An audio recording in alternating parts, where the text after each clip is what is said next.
بەناوی خوای گەورە سڵاوتان لێبێت بەڕێزان لە بەرنامەی ئەمڕۆ قسە لەسەر بەڕێوەچوونی هەڵبژاردننی سەرۆکی پەرلەمانی عێراق و جێگرەکانی دەکەین. دیارە ئەمڕۆ یەکەمین کۆبوونەوەی خولی شەشەمی پەرلەمانی عێراق بەڕێوەچوو زیاتر لە 300 ئەندام 306 ئەندام لە کۆی 329 کورسی بەشداریان کرد و سوێندی یاسایان خوارد و بوون بە ئەندامی پەرلەمانی عێراق. هەیبەت حەلبوسی کە کاندیدی محەممەد حەلبوسی وەرسی تەقەدم و سونەکان بوو توانی بێتە سەرۆکی پەرلەمان و عەدنان فەیحان لە عەسایب کەویش بوو کاندیدی جێگیری دووەمی سەرۆکی پەرلەمانی عێراق. لە ئێستەشدا جیاکردنەوەی دەنگەکان بەردەوام بۆ جێگیری دووەم کە پشکی کوردە کەرێک لە شاخەوان عەبدوڵڵا و دکتۆر ڕێبوار کەریم کاندیدن. تاوکو ئێستا دکتۆر ڕێبوار لە پێشەوەیە. ئێستش جیاکردنەوەی دەنگەکان بەردەوامە. میوانێکمان هەیە لە ستۆدیۆ ئەگەر میوانیشمان دەستکەوت لە بەغدا کە کچیانوری لەوەیە ئاگادارمان دەکاتەوە بزانین دوا پێشاتەکان چین. مامۆستاکاوە بەخێر بێن سوپاسیەوە زۆر سوپاس دەکەین. بەسەرەتا سەرنجی بەڕێز بزان لەسەر کۆبوونەوەی یەکەمی خولی شەشەمی پەرلەمانی عێراق و لەوا دەستوری کە بۆی دانرابوو وەک خۆی بڵێن جێبەجێ کراوە لەسەر هەڵبژاردننی سەرۆکی پەرلەمان و جێگیری یەکەمیش ئێستا جێگیری دووەمیش بڵین ئێگلا دەکرێتەوە. زۆر سپاس. لە ڕاستیدا بەستنی یەکەم کۆبوونەوەی پەرلەمان لە کاتی خۆیداوە بە پێی وادە دەستوریەکان کارێکی زۆر گرنگەوە ئاماژەیەکی زۆر ئەرێنیەکە بۆ بابڵێن ئەم خولەی پەرلەمان و بۆ پێکهێنانی حکوومەت و هەست دەکەین ینی ئەمڕۆ لە کۆبوونەوەکەی ئەمڕۆدا بە شێوەیەکی سەلس ینی زۆر بەڕەوانی بەڕێوەچوو. ڕاستە مڕەشەحی جیازیا هەبوو هەم بۆ سەرۆکی پەرلەمان هەم بۆ جێگیری یەکەم و بۆ جێگیری دووەمیش، بەڵام هی سەرۆکی پەرلەمان کە موسەنا سامڕایی ئینسحابی کرد ئەمە کێشەیەکی گەورەی لە بەردەم سونەکان بابڵێن نەهێشت و هەیبەت حەلبوسی کە مڕەشەحی ئەو هاوپەیمانیی سونەکان بوو دەرچوو بە سەرۆکی پەرلەمان و عەدنان فەیحان کە دەرچوو بە جێگیری یەکەم لە جەماعەتی سادقونە. دیارە ئەوەش هەنگاوێکی گرنگە، هەتا تەنانەت ئەمە دەور و تەسیری دەبێ بۆ یەکلاکردنەوەی با بڵێن کاندیدی سەرۆکوەزیرانیش لە ناو چوارچێوەی هەماهەنگی، چونکە پێشتر باس لە ئەحمەد ئەسەدی دەکرا. ئەحمەد ئەسەدی لە جەماعەتی سوودانیە ئاوادانکردنەوە گەشە پێدان. گروپەکەی دژی سوودانی بوون لە مالیکی و ئەوانەی لەگەڵین با بڵێن هانی ئەوەیان دەدا کە ئەحمەد ئەسەدی ببێت بە جێگیری یەکەمی سەرۆکی پەرلەمان بۆ ئەوەی چانسی سوودانی بۆ سەرۆکوەزیران نەمێنێت، چونکە ئەوان حسابی خاڵ دەکەن، ینی ئەو هەر پۆستێک لەو پۆستانە چەند خاڵێک حسابی بۆ کراوە، ئەو خاڵانە لە با بڵێن لیستەکەی سوودانی دەڕوات، ئەو کاتە چانسی نامێنێ. بەڵام سوودانی دیار بۆ خۆی ئەحمەد ئەسەدی کشاندەوە لە مەسلحەتی عەدنان فەیحان و ئێستا هێشتا چانسی سوودانی زیاترە. پێم وایە ئەم گرەیە بەرەبەرە با بڵێن گرێچوێرەکەی کاندیدی سەرۆکوەزیران شلتر بۆتەوە لە ئەنجامی ئەم کۆبوونەوەی ئەمڕۆ. ئەوەی دەمێنێتەوە ئێستا کە لەسەر پرسی جێگیری دووەمی سەرۆکی پەرلەمانە کە با بڵێن بەشی کوردە. جێگیری دووەم ئێستا جێگیری دووەم دەڵێ پێچێ دووبارە بکرێتەوە، چونکە دکتۆر ڕێبوار 155 دەنگی هێنا و دکتۆر شاخەوان 117 پێویستی بە 166 دەنگ بووە، ینی دە دەنگێکی تری هێنا بە دکتۆر ڕێبوار 11 دەنگێک دەبێت 50 زایدێکی دەنگەکان بەرزبێنێت. ئەو کاتە دەچێتە خولی دووە. بەڵێ لە جەولەی یەکەم ئەگەر بێت هەر کامێک لە کاندیدەکان 50 زایدێکی هێنا ئەوە ڕاستەخۆ دەبێت بە جێگیری دووەم. ئەگەر کەسیان ئەو دەنگیان نەهێنا دەچێتە جەولەی دووەم. لە جەولەی دووەم هەر کامیان زیاتر دەنگی هێنا ئەو دەبێت بە جێگیری دووەمی سەرۆکی پەرلەمان. باشە. تێبینی تێ لەسەر دەنگەکانێننی دکتۆر ڕێبوار لە پێشەوە بوو پارتی ئەمجارە لە خولی لەگەڕی یەکەم تووشی زۆرێک لە شکست بووە، پێ دوایە لەگەڕی دووەم هەوڵە سیاسەکانی بخاتە گەڕ بۆ ئەو پۆستە مسۆگەر بکاتەوە. دیارە ئەوەی کە خوێندنەوەمان بۆ ئەم دۆخەی کە ئێستا هەیە و بە تایبەتیش ئەمڕۆ کە کۆبوونەوەی پەرلەمان بوو یەکەم دانیشتنی پەرلەمانی خولی تازە و لە هەمان کاتدا پەیامێکی سەرۆکی پارتی دموکراتی کوردستان هەبوو بۆ پرسی سەرۆکۆمار پێدەچێ گۆڕانکاری لە هەڵوێستەکان دروست کرد بێ پێشتر پارتی طبعاً بە پرسی با بڵێن بە بەشی خۆی دەزانێت جێگری دووەمی سەرۆکی پەرلەمان و تەنها یەک دەورە نەبێت کە لە ساڵی 2014 بە ئارام شێخ محەممەد مێنەری گۆڕان بەخشە ئەویتر هەر جێگری دووەمی سەرۆکی پەرلەمان هی پارتی بووە بەڵام دیارە لە ئەنجامی ئەوەی کە لەگەڵ یەکێتی بینیان با بڵێن هەم لە پرسی حکوومەتی هەرێم و سەرۆکایەتی پەرلەمانی کوردستان و کە ساڵێک زیاتر هەڵبژێردراوە و سەرۆکایەتی هەڵنەبژێردراوە ئەم کێشانە نەقڵ بوون بۆ بەغدا لە بەغداش ئێستاکە ئەو پەیامی ئەمڕۆی سەرۆکی پارتی کە بڵاوی کردەوە دەڵێ پێویستە کورد هەمووی یەک بگرێ و یەک بێگرتووی نوێنەرێک دیاری بکەن و نوێنەراتی هەموو کوردیانە سیاسەکان بکە بۆ سەر و کۆمار. من بۆ خۆم خوێندنەوەم بۆ ئەو پەیاماوەیە کە هێندەی مەبەستێتی بۆ یەکێتی نەبێ هێندەی بۆ مەبەستی ئەوە نییە بۆ هەموو کورد بێ، یعنی تەنها مەبەستی ئەوەیە کە ئەم پۆستە لە دەست یەکێتی دەربێنێ. بەڵام بەم زمانە بە شێوەیە کە ڕووکەشانە سەیری پەیامەکە دەکەی وا دەخوێنرێتەوە کە پەرۆشی یەکریزی کوردە و پەرۆشی ئەوەیە کە ئەو کەسەی پۆستی سەر و کۆمار وەردەگرێت نوێنەرایەتی هەموو کورد بکە و ئینتیمای حزبی نەبێ. بەڵام ئەمە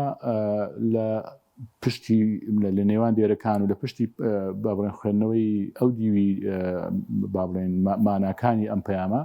ئەوەیە کە ڕوانگەیەکی تەواو حزبیە زۆر تەسک بینانەیە هەرتەنها بۆ ئەوەیە ئەم پۆستەر لە دەست یەکێتی بکاتەوە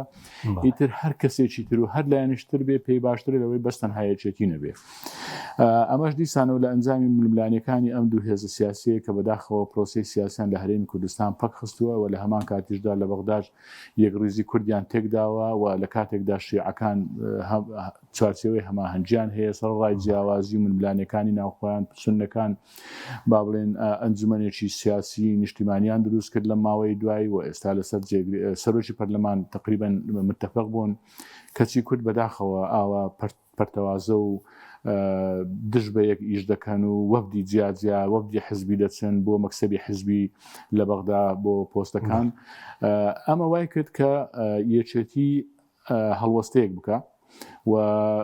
پێی وابێ ئەوە گەیشتۆتە ململانەکان گەیشتۆتە قۆڵبادان و ئەوەی کە پەیامەکەی سەرۆکی پارتی کامڕۆ بڵاوکرایەوە تەنها بۆ قۆڵبادان و بابڵێن هینی یەکێتیە بۆ یەکێتی وا پێ دەچێت کە وابزانم ڕاشیان گەیان کە گوتیان دەنگ بە بەربژێرەکەی پارتی نادەین. ڕاستی ئێمە بەربژێرمان نییە خۆمان بۆ جێگری دووەم، بەڵام ئێمە دەنگ بە بەربژێرەکەی پارتی نادەین و باسکرا کە ئەوان دەنجان بە دکتۆر ڕێبوار داوە. بۆیە دکتۆر ڕێبوار کە یەکێتی دەنگ بەوان بدە بێگومان کۆمەڵی لایەنی سیاسی ناو چوارچێوەی هەماهەنگیش هەیە و لە ناو سوننەکانیش کە لەگەڵ ئەم تەرەفەن نەک لەگەڵ پارتینین یان با بڵێن بینیان باش نیە لەگەڵ پارتی دەنجیان بە دکتۆر ڕێبوار داوە. بۆیە ڕێژەی دەنگەکان ڕێبوار چانسیە دکتۆر ڕێبوار یاخود ئەگەر پارتیم پۆستە لەدەست بدا چی ڕوودەدا بۆ سەر و کۆمار بێ پارتی لە پرۆسی سیاسی عێراق کاردانەوەی نابێت ئەگەر ئەو پۆستە لەدەست بدا؟ واللهی من پێم وایە طبعاً من چونکە خۆم کە لە ناو پرۆسەکە بووم لە ماوەی ڕابردوودا دەزانم یعنی هەندێک جار هەیە لە لەحزەیەکدا لە چەند دقەیەکدا گۆڕانکاری دروست دەبێ و ئێستاکە ئەکید ژێر بە ژێر کۆبوونەوەی ژێر بە ژێر و پەیوەندی تایبەت و ئەوانە دێتە پێشەوە و ئیغراءات تەڕح دەکرێ بۆ ئەوەی کە هەڵوێستەکان گۆڕانکاریان بەسەردا بێ. بەڵام من بۆ خۆم پێم وایە پارتی لە ماوەی ڕابردوودا لە ئەوەی کە پەیوەندی بە بەغداوە هەیە باش مامەڵی نەکرد و لەگەڵ حەلبوسی بینی تێکچوو و خۆتان دەزانن یعنی حەلبوسیش هێزی سەرەکیە لە ناو سوننەکان کاتی خۆی با بڵێن قوڵایی عێراقیەکەی زیاتر لە ناو سوننەکان بوو لەک لە ناو شیعەکان هی یەکێتی قوڵایەکەی زیاتر لە ناو شیعەکان بووە کە پارتی لەگەڵ سوننەکان با بڵێن هێزی سەرەکی و هەرە گەورەی سوننەکان کە بینی تێکچووە ئەمە کاریگەری هەبووە لەسەرەوەی کە پێگەی پارتی و بڕیار و هەڵوێستەکانی پارتی ئەو کاریگەریان نمێنێ وەکو جاران. هەر بۆیە ئێستاکە کە ئەو پەیامە بڵاوکرایەوە مەبەستمەوە بوو کە ناڵێ من مڕەشەحم هەیە بۆ سەرۆکایەتی کۆمەڵ بەڵام دەیەوێت یەکێتی بسێنێتەوە بەناوی ئەوەی کە بۆ هەموو کورد بێ. دەزانێت کە ئەگەر تەنها مڕەشەحی پارتی بێ زەحمەتە لە بەرامبەر مڕەشەحی یەکێتی سەرکەوتن بەدەست بێنێ وەکو چۆن پێشتریش خۆتان دەزانن لەگەڵ لە مەسەلەی دکتۆر فواد حسێن و ئەوان یان هوشار زێباری کە نەیانتوانی ئەو سەرکەوتن بەدەست بێن و پۆستەکە وەربگرن. اینجا لەبەرەوە ئێستاکە ئەگەر پۆستەکە بە کورتی ئەگەر چی بەستە دێ پرۆسی سیاسی بۆ سەر و کۆمار هەڕەشە زۆر دەکا من دڵنیام ئەمڕۆ پۆستەکە لە دەست دەستبینێکە دەست بە هەڕەشە دەکات چونکە بەڵام من بخۆم پێم وانییە کارتێکی ئەو تۆ لە دەست بێ بتوانێت هەڕەشەکانی جێبەجێ بکە. سوپاسم دێمە خزمەت مامۆستاکاوەچینە پەرلەمانی عێراق لەوێ کاکتیا نووری لەگەڵمانە پەیام نێرمان. کاکتیا سڵاوت لێبێ ئەگەر دوازانێرەکانمان پێ بڵێیت ئەگەڕی دووەم بۆ جێگیری هەڵبژارین جێگیری دومی سەرۆکی پەرلەمانی عێراق دەستی پێکردوتەوە یاخود کۆبوونەوەی پەرلەمانی عێراق وەستاوە؟ سڵاوتان لێبێت دیارە کۆبوونەوەکە چووە ینی دەنگدان چووە دەوری هیچ کام لە دکتۆر ڕێبوار کەریم و شاخەوان عەبدوڵڵا دەنگی پێویستیان بەدەست نەیەنا بۆی ئەو پۆستە وەرگرن کە پۆستی جێگری دووەمی سەرۆکی پەرلەمانی عێراقە. دەنگدانەکە بۆ 153 پەرلەمانتار دەنگیان بە دکتۆر ڕێبوار داوە 117 پەرلەمانتار دەنگیان بە شاخەوان عەبدوڵڵا داوە لەگەڵ ئەوەی 21 دەنگ ینی باتەڵ بووە. یعنی ئەم بەتەڵە زیاتر وای کردووە هیچ کەس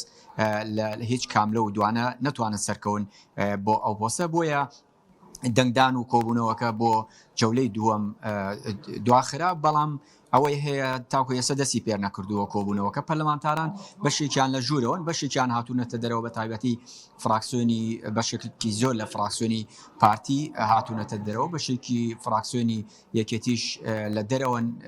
ینی ئەوەی کە ماوەتەوە هەوڵەدایانی کۆبوونەوەکە هیچ نەبێ خولی دووەمی بە پەلە بکرێ هەر ئەم شەو کۆتایی بە بابەتی پێکێنانی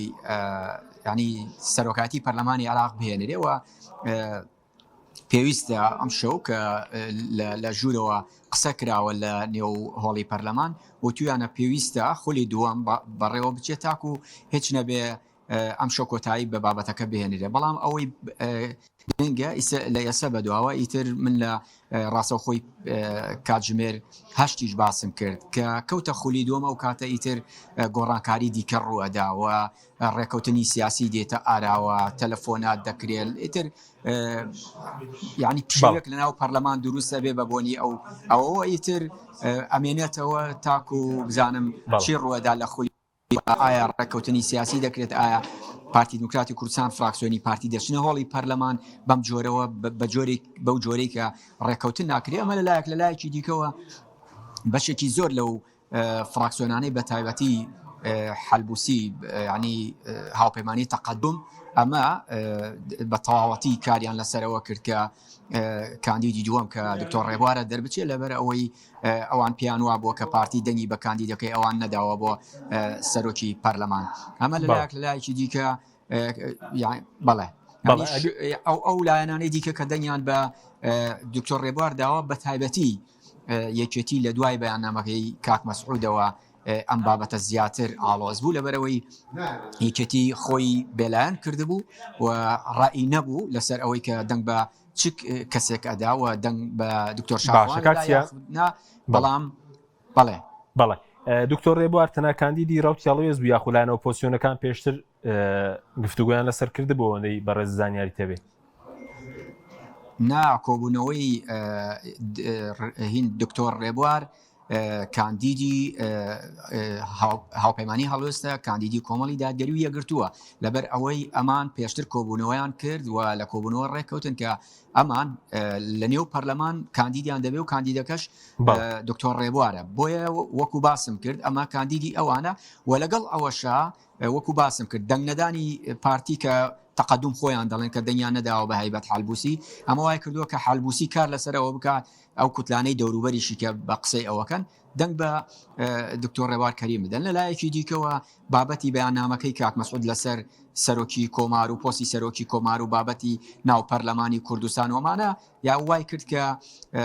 یەکێتی خۆی یەکلایی بکاتەوە بۆ ئەوەی لە نێو هۆڵی پەرلەمان ئەمڕۆ دەنگ بە دکتۆر ڕێبوار بدەن. لەلایەکی دیکەشەوە لە چوارچێوەی هەمانگیش لە نێو چۆرچەوەی هەمانگیش بەشێکی زۆر لە چوارچێوەی هەمانگی بەرگاریان داوە دەنگ بە دکتۆر ڕێبوار کەریم بدەن بۆیە باشە کاتیا بە کورتی ئاسیکە هەر کەسێک لەم دوانە بتوانن ئەو پۆستە بەدەست بێن. بە کورتی ئێمە بینیمان سەرکردەکانی سونە حەلبوسی موسەنا سامەڕایی وەرەشیع هادی عامری لە ناو پەرلەمان بوون. هیچ بڵێن سەرکردەی لانە سیاسەکانی هەرێم کەست بینی لە ئاسی بەرز یان تەنها پەرلەمانتارەکان بە کورتی بێت؟ نا تەنها ئەوەی ئێمە بینیمان محەممەد حەلبوسی ئەو کاتەشی کە موسەنا سامەڕایی هاتە نێو پەرلەمان و لە کاندید بوون کشایەوە لە بەرژەوەندی هەیبەت حەلبوسی لەگەڵ ئەوەی هادی عامری لێرە بوون تا کاتژمێر 8 بە دواشەوە من لە نێو پەرلەمان محەممەد حەلبوسیم دەبینی پێم وابێ ئێستش هەر لە نێو پەرلەمانن نازانم زانیاریم لەسەر نییە لە نێو باشە کاکتیا زانیاری هەبێت تاکو بەڵێ سوپاس دەکەین ئەگەر دواتریش پەرلەمانتارانی پۆستی جێگیری کاکتیا دواتر دێمەوە خزمەتە دەگەر پەرلەمانتارێک سەکۆبوونیان هەیە ئەگەر هاتنە دەرەوە زانیاری زیاترمان بۆ بگوازیەوە دێنەوە وڵاتە نەگەر گونجا سوپاس دەکەین کاکتیا مامۆستاکاوە سەبارەت بە بەیاننامەکەی سەرۆکی پارتی ئەگەر قسەی لەسەر بکەین کاریگەری هەبوو لە سەردانیشتنەکەی ئەمڕۆی پەرلەمان و کۆمەڵێکی میکانیزمی داناوە بۆ سەر و کۆمار ئێستا دوای ئەم هەڵبژاردننی سەرۆکی پەرلەمان و جێگرەکانی 30 ڕۆژ لە بەردەمە بۆ هەڵبژاردننی سەر و کۆمار ئەو دایناو یەکەمان و حیزبەکان یەکرای بکەنەوە پەرلەمانی کوردستانی یا فراکسیۆنە کوردستانیەکان دەڵێ کەسێکی بێلایەن بێ یان مەرزنیە پارتی وچێتی بێ طبعا بێگومان کاریگەری زۆریشی هەبوو و من لەگەڵ ڕێزم بۆ کاک مەسعود سەرۆکی پارتی دیموکراتی کوردستان بەڵام لە ڕاستیدا ئەو کێشەیەکی لەگەڵ تەوقیت هەیە لە ڕووی ینی لێکدانەوەی سیاسی لە تەوقیتا زۆر جار هەڵە دەکات تەرحی باش دەکات لە تەوقیتی هەڵە يعني هەتا پێشنازەکانی باشن هەندێک زار بەڵ ئێستا و پێشنازە دێنە سەری قسەی لەسەر بکەین بۆ منە ڕیفراندۆم حەقی میلەتی کووردە بەڵام لە کاتێکی هەڵەدا طرحی کرد و ئەوەی ئێستاش ئەمڕۆ یەکگرتووی کورد و نوێنەرایەتی هەموو کورد بکە و ئینتیمای سیاسی نەبێ سەر و کۆمار وەڵاهی من بە طرحێکی باشی دەزانم بەڵام تۆ وەرە ئەگەر ڕاست دەکەیت لەگەڵ ئەوەم کە بە وەکو پاکێجێک هەموو پۆستەکانی بەغدا بەو شێوەیە بە مامەڕی لەگەڵ بکرێ بۆ باسی جێگری سەرۆکی ئەنجومەنی وەزیران ناکەی بۆ باسی سەرۆکی هەرێم ناکەی سەرۆکی هەرێمیش دەی باشە خۆ سەرۆکی هەرێمیش پۆستێکی سیادیە دەبێ ڕەمزێک بێ بۆ یەکگرتووی هەموو کورد و هەموو هەرێمی کوردستان و نوێنەرایەتی هەموو هەرێم بکەوانە دەفەرم و باسیەوە بکە بڵێ پێویستە سەرۆکی هەرێمیش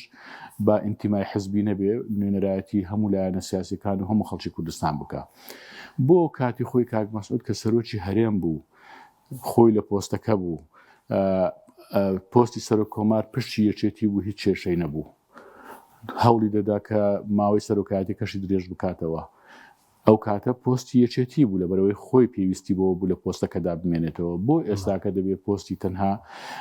یعنی هەموو خەڵکی کوردستان بێ نوێنەرەکان بێ من لەگەڵەوەم ئەوە ڕاستە ئەوە دەڵێ کەلیمەت و حەقی یوراد بیها باطل عەرەب وا دەڵێ ئەمە شتێکی باشە بەڵام مەبەستێکی خراپی لە پشتەوەیە ینی بە یەکگرتووی هەمومان لەسەر کەسێک متفق بین کە نوێنەرایەتی هەموو لایەنەکان بکە و بچێت لە بەغدا سەرۆکات مامۆستاکاوە گەر ئێستا بۆ نمونە هەموو حیزبەکان کۆبنەوە و سەر و کۆمار دیاریکردنیان بەڵێ باسی پەرلەمانی کوردستانی دەکات کەسێک دیاریکرد چەندە پەرلەمانی کوردستان ئەسڵەن بوونی نییە یان فراکسیۆنی کوردیەکان بۆ ئەگەداریت ئەمە ئەم تەرحا کاتی خۆی هی کاک نەوشیروان بۆ بەڕەحمەت بێ ئەمە هەتا بیرۆکەکەشی خۆی نییە کام پێشنیازە بوو ئەم پێشنیازە کاتی خۆی کە لە بینی دکتۆر فواد معسووم و دکتۆر بەرهەم لە ناوێشێتی کێشە هەبوو چۆن ئەمە یەکلا بکرێتەوە بەشێکی یەکێتی پشتیوانیان لە دکتۆر بەرهەم دەکرد بەشێکی پشتیوانیان لە دکتۆر فواد دەکرد کاک مەسعود کە با بڵێن کاک نەوشیروان تەرحی ئەوەی کرد کە فراکسیۆنە کوردستانیەکان ئەمە یەکلا بکەنەوە باڵێ 2014 ئەو کاتە ئێمە من ئەو کاتە کە ئەندامی پەرلەمان بووم لە فراکسیۆنی گۆڕان ئەو کاتە ئێمە وەکو پەرلەمانتارەکانی کورد هەموو فراکسیۆنەکان ئەم پرسەمان یەکلا کردەوە دواتر دکتۆر فواد معسووم بە دەنگێکی زیاتر دەرچوو بوو بە سەرۆکی کۆمار ئەوە بیرۆکەکە ئەسڵەن هی کاگنۆشروان بۆ کاگنۆشروان خۆی باسی کرد ئەو کاتە گوتی یان لە پەرلەمانی کوردستان ئەمە کەسەکە یەکلا بکرێتەوە هەڵبژێردرێ یان لە ناو فراکسیۆنە کوردستانەکانی بەغداد ئەوان بابڕێن بە دەنگدانی نهێنی ئەمە یەکلا بکەنەوە ئەم کێشەیە کە لە بینی بابڕێن دوو مڕەشەحدا هەیە یان زیاتر هەیە مەبەستم وایە بیرۆکەکەش بیرۆکی کاگنۆشروان بوو بە ڕەحمەت بێ ئێستا کە کاک مەسعود لەم کاتەدا ئەوە تەڕح دەکا و بەڵام باشە بابەیەکەوە هەمووی بکەنەیەک پاکێج سەرۆکی هەرێمیش با لەگەڵ بێ با سەرۆکی کۆماریش بێ و پۆستەکانی تریش بێ بەڵام بۆ تۆ تا ئێستا وەکو ینی هەموو حیزبەکان بڕیار بدەن لەوەی کە کورد کام پۆستە لە بەغدا وەردەگری چۆن دابش بکرێ لەسەر کۆمارەوە تا وەزیرەکان تا جێگیری سەرۆک وەزیران تا جێگیری سەرۆکی بۆ مەسەلەن شەڕ لەسەرەوە دەکەن ئیلا دەبێ ئەمە بۆ پارتی ئێستا فەرموو ئەو شەڕ ئێستا لەسەر جێگیری سەرۆکی پەرلەمان دەکەن جێگیری دووەم بۆ هەمیشە لە ساڵی 2010 کە ئەو کاتی خۆی با بڵێن گۆڕان 8 کورسی بوو پێم وایە هێنای ئەو کاتە لەسەر مەسەلەی بەشی گۆڕان لە حکوومەتی عێراق کاک مەسعود پەیوەندی بە بابلێن لایەنە سیاسی عێراقیەکان کردبوو گوتبووی من بە هیچ شێوەیە قبوڵم نییە هیچ پۆستێک بدرێ بە گۆڕان دەبێ هەمووی لە ڕێگەی منەوە بێ ناهێڵم بە هیچ شێوەیەک هیچ پۆستێک نابێ بدرێ بە گۆڕان هەمووی خۆم دەبێ قەراری لێ بدەم یعنی مەبەستم چییە ئەم شەڕە لەسەر پۆست دەکەن لە بەغدا بۆ حزبی بۆ ئەوەی ئەوانەی خۆیان وەکۆی دەڵێ کە بەشی خۆم بۆ خۆم و ئەوەی تۆش دەخۆم ئێکاکە تۆ بەشی خۆت هەیە خەڵکی تریش بەشی تری هەیە بەڵام من بۆ خۆم لەگەڵەوەم ئەو تەرحەوەکو گوتم وەکو بەڕووکەش سەیری دەکەی کە ئەگەر ئەودی پشتەوەی دێرەکان تەمەش نەخوێنیتەوە تەرحێکی باشە بەڵام بەتەنها بۆ سەرۆک کۆمار نەبێ بۆ پۆستەکانی تریش بێ بە تایبەتی پۆستە سیادەکان لە هەرێمیش و لە بەغدا با لایەنە سیاسیەکان با پەرلەمانی کوردستان ئەوەتە فەرموو چێ پەرلەمانی کوردستان روسی پەرلەمانی کوردستان ینی جێگەی داخنی ئێستا لە عێراق دوو مانگ نابی هەڵبژاردن کرا هەر زۆر سەرۆکی پەرلەمان و جێگرەکان یەکلا دەکرێنەوە بەزێ لە پەرلەمانی کوردستان پاکراوە لە بینی پارتی ویچێتی کاک حەچیم ئەمە هەندێک زار هەیە لە داخان ئەو قسانە دەکەین یعنی پێم ناخۆشە عێراق بۆ هەموو شێواوی و بۆ هەموو گەندەڵی و بۆ هەموو پاشکەوتویەی کەسی لە زۆر شت لە پێشەوەی هەرێمی کوردستانەوە بێ هەرێمی کوردستان یەک هەڵبژاردن جگە لە هەڵبژاردننی 1992 یەکەم هەڵبژاردن لە دوای ڕاپەڕین کەگرا یەک هەڵبژاردننی لە کاتی خۆیدا نەکردووە هەڵبژاردننی دواتری دەزانین ساڵی چەند کردووە 13 ساڵ دوای هەڵبژاردننی 1992 لە 2005 کراوە ئەویش لە ژێر زەختی دەنگدان بە دەستور و هەڵبژاردننی پەرلەمانی عێراق دوای ئەوە هەموو هەڵبژاردنەکان هیچیان لە کاتی خۆیدا نەکراوە هەمیشە دواخراوە هەمیشە پۆستەکان درێژ کراونەتەوە تەنانەت عێراق هەڵبژاردننی پێشوەختیشی کرد لە ساڵی 2020 ئێ باشە تۆ ئەوەتە فەرموو هەڵبژاردن لە 11 ئەم ساڵ کراوە لە عێراق بە پێی وادە دەستوریەکان ئەمڕۆ دیاری کرا لەلایەن سەرۆک کۆمارەوە کە یەکەم کۆبنەوە بکرێ وا کرا وا سەرۆکایەتی پەرلەمان هەڵبژێدرا ئەمە ئیترسی ڕۆژی تر دەبێت سەرۆکی کۆماری یەکلا بکرێتەوە بەستم کەچی لە دەی دەبوو وابزانم هی 2024 هەڵبژاردننی پەرلەمانی کوردستان کراوە ێ فەرمووەوە بۆ 14 مانگ زیاترە ساڵێک و 2 مانگ زیاترە تەنانەت سەرۆکایەتی پەرلەمانیش هەڵ نەبژێردراوە یەکلا نەکراوەتەوە ئەویش چی لەسەر شەڕەپۆست لە بینی پارتی و یەکێتی یعنی ئەمانە بەڵگەی ئەوەن کە ئەم برادرانەی دەسەڵاتدارن لە ناو پارتی و یەکێتی هیچ عەقڵێکی حکومڕانیان نییە عەقڵێتێکی زۆر حزبیانەی زۆر ناڕەشیدانە و ناتەندروست مامەڵە لەگەڵ پرسەکان دەکەنەوە بە تایبەتیش ئەوەی پەیوەندی بە پۆستەکانەوە بێت کۆبنەوەکانی یەکێتی و پارتی لە ماوەی ڕابردوودا لەسەر پێکهێنانی حکوومەت لە کاتی قسەکردن لەسەر بەرنامەی حکوومەت هیچ کێشیان نەبوو چکە دەزانن بەرنامە هەرچی دابنن هیچ بەشێکی زۆری جێبەجێ ناکەن کێشیان لەسەرەوە نەبوو زۆر ئاسایی بەرنامەکەشیان دانا و هیتر هیچ کێشەیەکیان نەبوو ئیتفاقیان کرد بەڵام کە هاتە سەر مەسەلەی پۆستەکان من کاتی خۆشی وام گوتم کە بێتە سەر پۆستەکان کێشە گەورەکان لێ دروست دەبێت ئەمڕۆ لە بەغداد ڕوودەدا لە هەڵبژاردننی جێگیری دووەم بێ پەرلەمان بێ چ کاریگەری دەبێت بۆ داهاتوو لەسەر پێکەنانی حکوومەت پەرلەمانی کوردستان زیاتر دوای دەخا لێرە ئەگەر باراستێک بۆ نونەکەندەکەی پارتی سەر نەکەوێ من لە گەڕی دووەم دکتۆر ڕێبوار قسەیەکی ترم پێشتر کردووە گوتم هەڵبژاردننی پەرلەمانی عێراق نەکرابوو گوتم هەڵبژاردننی پەرلەمانی عێراق دەکرێت حکوومەتی عێراق دروست دەبێت حکوومەتی هەرێمی کوردستان هەر دروست نابێت و فعلەن وا بەرەو ئەوە دەچین ینی بێگومان ئەمە تەسیری دەبێت ینی ئێستاکە سەیری ئەوەی جێگری سەرۆکی پارتی سەرۆکی پەرلەمان ئەگەر بۆ پارتی نەبێ پارتی تر تەواو ئەمە بە زەربەیەک دەزانێت کە یەکێتی لەوی داوە ئەمە دیسان لە پرسی سەرۆکۆمار کێشە دروست دەبێت لە پرسی ئەوەی کە پەیوەندی بە هەرێمی کوردستانەوە هەیە لە سەرۆکایەتی پەرلەمان لە پێکهێنانی حکوومەتی هەرێم دیسانەوە ئەمە کێشەکان گەورەتر و قوڵتر دەکاتەوە هێندەی تر لێچان دەترازێنێ بێگومان ئەمە کاریگەری دەبێت بەڵام پارتی وەکو باسم کرد کە مامەڵەیەکی تەندروستی لەگەڵ بەغدا نەکردووە خۆتان بیریتان تەنانەت لە هەڵبژاردننی سەرۆکی پەرلەمان و جێگری یەکەمی سەرۆکی پەرلەمانی شکست بوو بۆ پارتی بۆ ئاگادارتان لەبەرەوەی مەسەرەن پارتی بە هیچ شێوێک لەگەڵ ئەوە نەبوو نە محەممەد حەلبوسی جارشتر بێتەوە سەرۆکی پەرلەمان حەلبوسی نەبوو سەرۆکی پەرلەمان آخر بۆستە نە محەممەد حەلبوسی نە کەسێکی ئەویش پشتیوانی بکە بێتەوە سەرۆکی پەرلەمان محەممەد حەلبوسی لەبەرەوەی هەم جگە لە پارتی لایەنەکانی شیعەش لەگەڵی نەبوون هەستا ئەمەی تەڕحکرد کە هەیبەت حەلبوسی تەڕحکرد لە حزبی تەقەدومە بوو بە سەرۆکی پەرلەمان پارتی پشتیوانی لە موسەنە سامڕایی دەکرد ئەو مالچیش دانویست ئەو ببێ بەڵام ئەو زانی چانسیەوەی نیە سەحبی کردەوە دواتر ئەوەی کە ئەو دەنگانەی کە سالم العیساوی هیناوێتی کە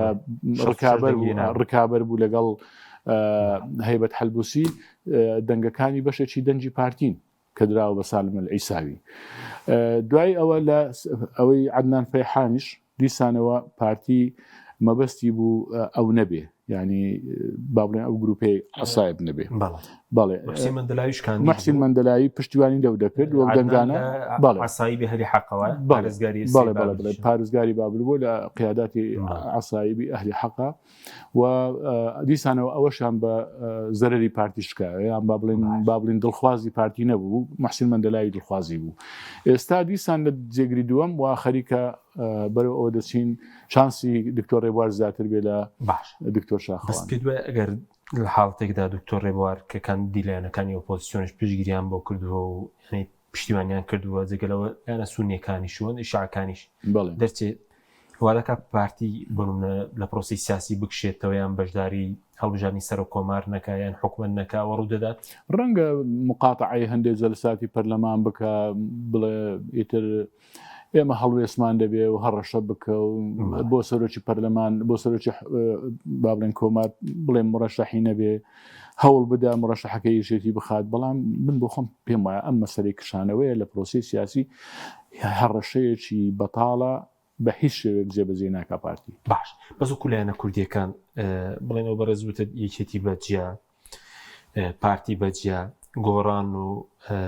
کۆمەڵ بڵێن هەڵوێست و کۆمەڵ و یەگرتوش بەیەکەوە نەوەی نوێژ بەجیا بڵێن نەوەی نوێ سەحبیان کردەوە سەرنج چی و لەسەرەوە ئایا دەبێت کە شتێک کە پەیوەندی بە کوردە ئەوان بێنە دەرەوە شتێکی باشیان کرد پێ دوایە نەوەڵڵا یەکلاکەرەوە بوو لە بینی پارتی و بۆ نمونەکانی دەکەی دیکە نانە من موقفی نەوەی نوێم بە باش نەزانی پێم وایە دەبووە نەوەی نوێ پشتیوانی لە کاندیدی هەموو لایەنە سیاسی ئۆپۆزیسیۆنەکان بکە ینی فعلەن چانسی دکتۆر ڕێبوار زیاتر بۆ لە کاوە عەبدولقادر پێویست ناکە تۆ دەنگ لە یەکتر کەمکەنەوە ئەو هەڵوێستەکە کشانەوە بەڵێ لە دانیشتەکە کشانەوە زەبوو لە دانیشتەکە دەبووە ئەگەر ئەوان مەبەستیانەکە هێزەکانی دەسەڵات جارێشتر و پۆستانی بەغدا بەدەستێنەوە خۆ ئەوە کاندیدی تر هەیە لە هێز ئۆپۆزیسیۆنەکان و یەکێتیش هەڵوێستی گۆڕا و پشتیوانی لەو کاندیدە دەکا ئەو پەرلەمانتارانی خۆی کە ئەگەرچی کەمیشە سێ پەرلەمانتاری ماوە وەکو مووقفێکی بابڕێن سنجینیان بنوان باە پشتیوانیان لە دکتۆر ڕێبوار بکردبایە و هیوادارم ئەم ینی دکتۆر ڕێبوار دەربچێ ڕاستەکەی من ناشارمەوە پێم خۆشە دکتۆر ڕێبوار دەربچێ بە جێگری دووەمی سەرۆکی پەرلەمان و ئەوە بێتە هەنگاوێکەکانی دەرەوەی دەسەڵاتی ئێمە یەکشمان زۆر زۆر پێویستە ینی سایکۆلۆژیای سیاسی لە هەرێمی کوردستان پێویستی بە تۆزێ ئەو شەختە شکاندنە ئەمەی کە دەقی پێوە گرتووە کە هەمیشە ئەو پۆستانەی بەغدا و پۆستانی هەرێمی کوردستان پۆستە گرنگ و سیادەکان هەمیشە دەبێت لە دەست پارتی و یەکێتی بێ ئێمە پێویستمان بەوەیە کە ئێمە ئەم تۆزێک ئەم دیواری هینە بشتێنین ئەم شەختەیە بشتێنین ئەم ڕێگایە بکەینەوە ئیتر ئەگەر ئەمە ببێ ئەو کاتە ببێتە ئاماژەیەک و هەنگاوێکی سەرەتا بۆ ئەوەی هێزە ئۆپۆزیسیۆنەکان و هەوڵ بدرێت کە یەکێتیش ئەگەر خوێندنەوەیکی دوورمەودا بۆ دۆخەکە بکە پێم وایە پێویستی بەوەیە کە ئەو ململانەیە و ئەو تەحەدایە لەگەڵ پارتی بکە من ناڵێم شەڕ و این بکە بەڵام لە جاتی ئەوەی تەحەدایەک بکە بۆ کۆمەڵی پۆست کە لەسەر مەسەرەی پێکەنانی حکوومەتی هەرێموانە ئەو کاتە هەوڵ بدە بێکەوە لەگەڵ هێز و لایەنە سیاسیەکانی تری دەرەوەی با بڵێن دەسەڵات بێکەوە هاو ئاهەنگی بکەن هاوپەیمانی دروست بکەن و بەرنامەی مشتەرەک دابنێن کاکە ئەو لایەنە سیاسیانەش حەقی خۆیانە پشتیان هەبێ لێناکرێت هەر پارتیەکێتی هەموو پۆستەکان لەبینی خۆیان بەژێ بەڵێ لەگەڵەوە دەیلایەنەکانی ئۆپۆزیسیۆنم جارە جاگەر 13 کورسیە بۆ نمونە بە هەمویان بەڵێ من لەگەڵەوە دام ئەوەی دەزین چیە ئەم دۆخەی سیاسی دۆخە سیاسی لە هەرێمی کوردستان هەیە جیاوازە لەگەڵەوەی بەغدا هەیە ئێمە لێرە زۆر ئاساییەوە پێویستیشە ئەم هێز و لایەنە سیاسیانە ئۆپۆزیسیۆن بن وەکاری ئۆپۆزیسیۆنی بکەن بەڵام هاو ئاهەنگی بکەن بەرەیەکی فراوانی ناڕازی بێکەوە کۆ بکەنەوە و قیادەی بکەن بەڵام لە بەغدا بۆ نایانی بچین بەشداری لە حکوومەت بکەین سبێنێت چەند گرنگە لە زیاتی ئەوەی ئێستا کە چوار وەزیر لە حکوومەتەکەی با بڵێن حکوومەتی فیدرال لەوێ کە کوردن هەر چواریان لە پارتی و یەکێتین دوو وەزیریش با هیلانە سیاسی ئۆپۆزیسیۆنەکانی هەرێمی کوردستان بێ لەوێن دەرێ وەکو دەنگێک کە بەڕاستی و بە دروستی تعبیر لە ژیانی خەڵک لە معاناتی خەڵک لە دەنگە ناڕازیەکان بکەن هەمیشە پارتی و یەکێتی خۆیان بە نوێنەری هەموو خەڵکی هەرێمی کوردستان نەزانن و خەڵکی لایەنە سیاسی عێراقیەکانیش بزانن کە پارتی و یەکێتی تەمسیلی هەموو هەرێمی کوردستان ناکەن پارتی و یەکێتی بە هەردووچیان ڕەنگە بە پێی دەنگەکان تەمسیلی لە سەتاسی هەرێمی کوردستان نەکەن ئەی ئەو هەموو دەنگە ناڕازیە ئەو هەموو هێز و لایەنە سیاسیانە ئەی ئەو هەموو دەنگەی بایکۆتی هەڵبژاردنیان کردووە هەمووی بێتاقەت و بێزارە لە ئەدای سیاسی ئەم هێز و لایەنە سیاسیانە بەستمەوەیە کە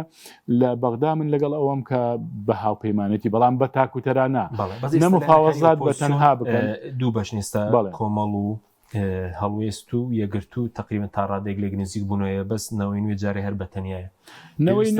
پێویستە بێتە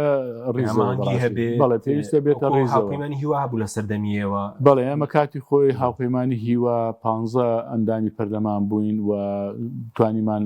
بەشێک لە کارە ئەو کارانەی لە ئەستۆمان بوو بە هاو ئاهەنگی و بە هاوپەیمانی یەکتر بیکەین و کاریگەری و تەسیری زۆرمان هەبێ لە یاسای بودجە بڕگە و بابەت و بەندی باش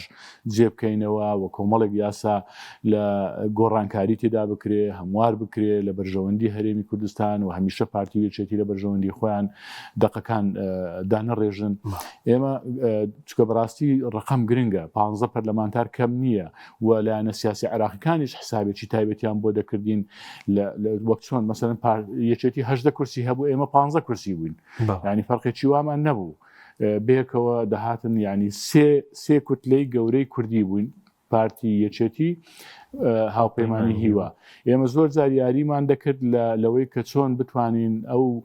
یەکێتی نزیککەینەوە لە خۆمان بۆ ئەوەی پارتی بەتەنها نەتوانێت هەموو ڕێیەکانی خۆی فەرز بکە و تێپەڕێنێ بەڵام ینی لە هەندێک توانیمان سەرکەوتو بووین لە هەندێکیش نەمانتوانین ئەویش پەیوەندی بەوە هەبوو کە یەکێتی بەداخەوە ڕاڕابوو دوودڵ بوو لە هەندێک کات لە هەندێک پرس دەهاتە پێشەوە هەتا نزیک دەبووینەوە لەوەی قەراری لێ بدرێت دواتر بۆ مجامەلەکردنی پارتی دەکشایەوە و پرسەکەی پەشەر پێدەهێنا بەڵام ئێمە ئێستا بۆ جێگیری سەرۆکی پەرلەمان هەمانگی هەیە کە بۆ نمونە لایەنەکانی ئۆپۆزیسیۆن بەشی زۆریان دکتۆر ڕێبوار دەرچێ بۆ لیژنەکانی شەماهەنگیان هەبێ بێگومان لیژنەی دارایی یاسایی نەوت و غاز ئەگەر ئەمە سەر بگرێ و ئەمە تەنها بۆ جێگری دووەمی سەرۆکی پەرلەمان نەبێ و ئەمە بیکەن بە بناغەیەک بۆ ئەوەی هاوپەیمانێتێکی باش و پتە و دروست بکرێ بۆ لیژنەکان بۆ حکوومەتی عێراق و دواتر ئەمانە ڕنگدانەوەی دەبێت لەسەر دۆخی سیاسی هەرێمی کوردستان و من بێگومانم لەو کاتە پارتیش ئەو حسابە دەکات یعنی ئەو هەرچەند یەکەم حزبی هەرێمی کوردستانە لە ڕووی کورسیەوە بەڵام لە هەمان کاتدا لە بەرامبەری کۆمەڵێ هێز و لایەنی سیاسی تر هەن کە کورسیەکانیان بەیەکەوە بە کۆ بکەیتەوە زیاترن لە کورسیەکانی پارتی و بەیەکەوە ینی ناتوانێت هەموو ئەو شتانێک کە تا ئێستا بۆی چۆتە سەر بچێتە سەر هەموو زیاتر پەیوەندی بە هەڵوێستی بە دەرەجەی ئەساسی پەیوەندی بە هەڵوێستی یەکێتی نیشتیمانی کوردستانەوە هەبووە کە بەداخەوە لە هەندێ قۆناغ و مەرحەلە وەکو پێویست دەبووە ئێستا ئەم هەڵوێستی ئەوڕیان من بە باشی دەبینم ئەوە نییە من لەگەڵەوە بم کە درزی زیاتر و گاپی زیاتر بکەوێتە نێوان پارتی و یەکێتی بەڵام من مەبەستمە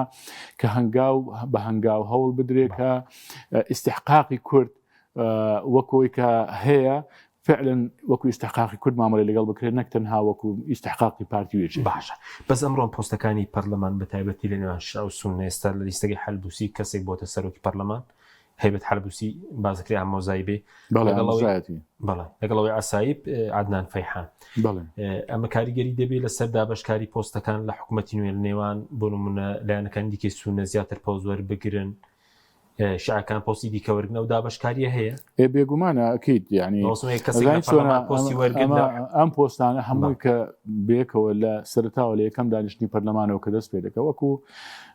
یاریمی کانەوەیە ینی هەمووی بێکەوە ڕەبتە یان با بڵێنە شتانێک کە با بڵێن هەر شتێک کە دایدەنێت ئەویتری لەسەر دادەنێت و دواتر هەمووی پەیوەندی بێکەوە هەیە ناتوانانی ئەوەی ژێرەوە لابدێت چکە هەمووی دەڕوخێ لەبەرەوە ئێستا مەسەلەن وەکو باسم کرد کە ئەحمەد ئەسەدی سوودانی کشاندوێتەوە بۆ ئەوەی چانسی خۆی هەبێت ببێتەوە سەرۆک وەزیران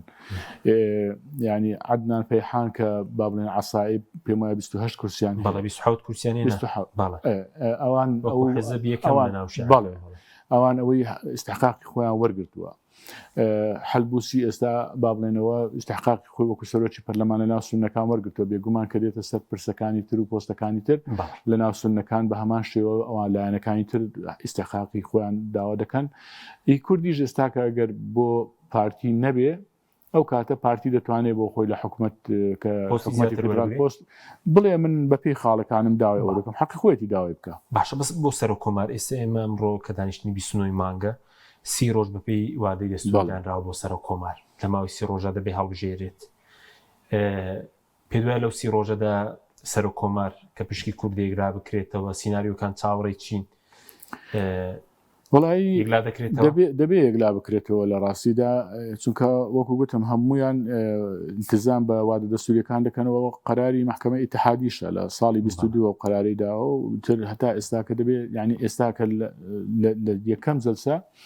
کە سەرۆکایەتی پەرلەمان هەڵدەبژێدرێن دواتر لە ماوەی 30 ڕۆژدا دەبێت ئەو ئێستا جەلسەکە کۆتایی هات دەبێت لە ماوەی 30 ڕۆژدا بەپێی دەستور سەرۆکی کۆمار هەڵبژێردرێ چکە هەمووی پەیوەندی بەیەکەوە هەیە دواتریش سەرۆکی کۆمار سەرۆکی با بڵێن کوتلەی ئەکبەر ڕادەسپێرێ بۆ پێکهێنانی حکوومەت لە ماوەی 15 ڕۆژدا و پێکهێنانی حکوومەت ماوەی 30 ڕۆژدا ئاوە بەو تەسەلسولە دەڕوە لەبەرەوە دەبێت یەکلا بکرێتەوە بەڵام لە ڕاستیدا هەتا ئێستا بۆ سەرۆک کۆمار من بۆ خۆ کاندیدەکانی چاوەڕێی سیناریۆیەک دەکرێت لە ڕاستیدا ئەوەی کە پەیوەندی بە هینە من بۆ خۆم پێم وایە بەرەبەرە زیاتر پەیوەندی نێوان پارتی وێچێتی گرشتر دەبێت ئەگەر بە تایبەتیش ئەمڕۆ ئەم مەسەلەیە دکتۆر شاخەوان عەبدوڵڵا دەرنەچێ پەیوەندەکە گرشتر دەبێت و یەکێتی ئەو تەحەدایەتە دەباتە سەر بەڵام هیوادارم یەکێتی لە ڕاستیدا ڕاستە ئەم دەڵێ ئەوە پۆستی بەشی منە لە پۆستەکان با بڵێن سیادەکان یعنی خەڵکێک دابنێ ینی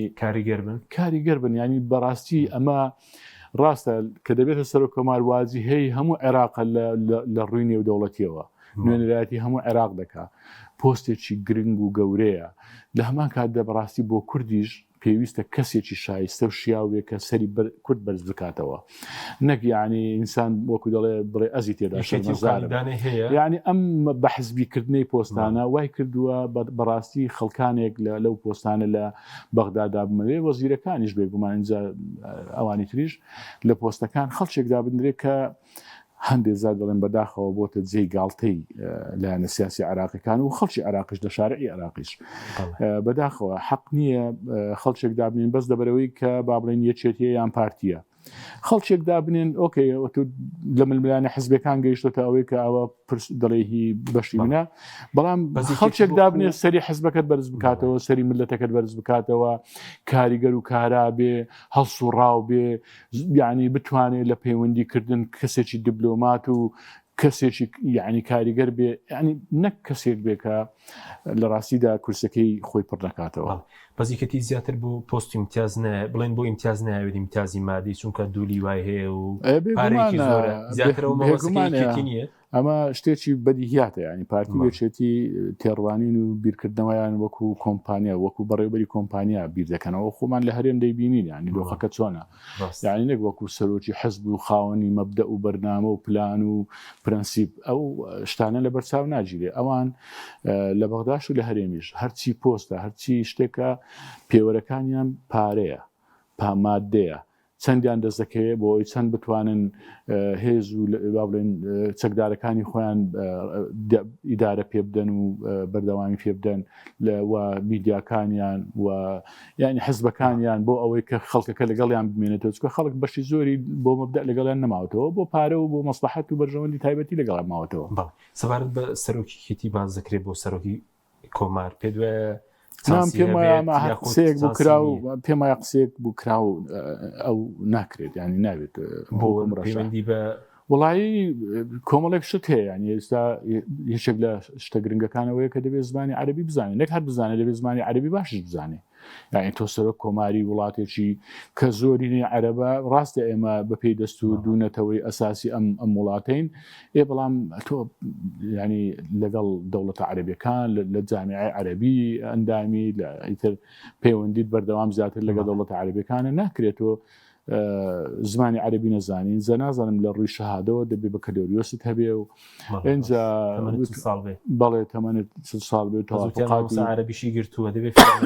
تەوافقاتی سیاسی هەرێم لەناو هەرێم لەگەڵ لایەنە شیعە و سوننەکان هەبێ بۆ خۆم پێم وانێ ینی سەرۆکیەکێتی ئەمە بکات بەڵام وەکو باسم کرد ینی ئێستا کە یەکێتی دەبێت لەم ماوەیە هەوڵ بدایەک خۆی یەکلا بکاتەوە لەسەر کاندیدێک کە بتوانێت پشتیوانی بەڵام کاندیدێک بێت کە ڕەزامەندی لایەنەکانی تریشی هەبێ و شیعە و سوننەکان ئێستا بەشێکیان وەکو باسم کرد کە پەیوەندیان لەگەڵ پارتی خراپە چانسی مڕەشەحی یەکێتی بەقوتر دەبێت ئەگە پارتیش مڕەشەحی هەبێ و ڕکابەری بکە زۆر سوپاس دەکەین مامۆستا کاوە محەممەد پەرلەمانتاری پێشوو عێراق زۆر سوپاسی ئامادەبوون سپاس سپاس بەوەی بینەرانی بەڕێز سوپاس باوکاران خواتەمەوە